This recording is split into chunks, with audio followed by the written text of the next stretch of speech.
एक बार एक किसान एक गांव से गुजर रहा था।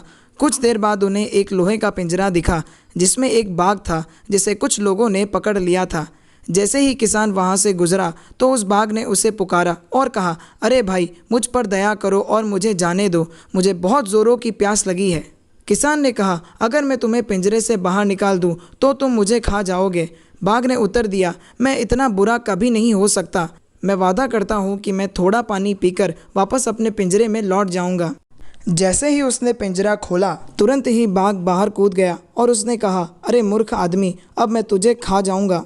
किसान रोया, तुम इतने बुरे कैसे हो सकते हो? मैंने तो तुम्हें पिंजरे से बाहर निकाला था।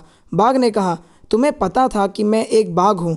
तुमने क्या सोचकर मुझे आज़ाद कर दिया? इसके लिए तुम मरने के लायक हो। इतने में वहाँ से एक ऋषि गुजर रहे थे। उन्होंने उस आदमी और बाघ के बीच हुए विवाद को सुना और पूछा, तुम दोनों किस बारे में बहस कर रहे हो? किसान ने उन्हें घटना के बारे में बताया और उनसे पूछा कि क्या बाघ का उस पर हमला करना उचित था। ऋषि ने ध्यान से सुना और उत्तर दिया, मेरे लिए यह तय कर पाना असंभव है जब तक कि मैं यह नहीं जानता कि आप दोनों इस घटना के शुरू होने से पहले कहाँ थे।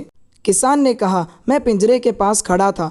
तो ऋषि ने पूछा, उस समय बाघ कहाँ था? इस पर बाघ ने कहा, मैं पिंजरे के अंदर था। ऋषि ने पूछा, क्या पिंजरा बंद था? तो बाघ ने उत्तर दिया, हाँ। ऋषि ने एक पल के लिए पिंजरे की ओर देखा और कहा, तुम्हारे जितने बड़े एक बाघ के लिए इतने छोटे से पिंजरे में आ पाना कैसे संभव है? बाघ ऋषि से निर्णय पाने की जल्दी में था, इसीलिए वह वापस पिंजरे में कूद गया और कहा, ऐसे। ऋषि ने तुरंत ही पिंजरे को बंद कर दिया और उन्होंने कहा, हे दुष्ट और बुरे बाघ, अपने बाकी दिनों के लिए वहीं रहो।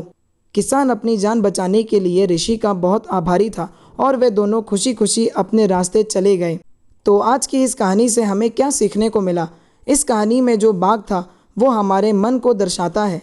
अगर हमने उसे अपने वश में नहीं रखा और उसकी बातों में आकर कोई गलत कार्य कर बैठे तो हम बहुत बड़ी परेशानी में फंस सकते हैं। अगर आपको मेरी ये वीडियो अच्छी लगी हो तो इसे लाइक और शेयर करें और मेरे चैनल को भी सब्सक्राइब करके नोटिफिकेशंस को अनेबल कर दें ताकि मेरी कोई भी वीडियो आप मिस ना करें।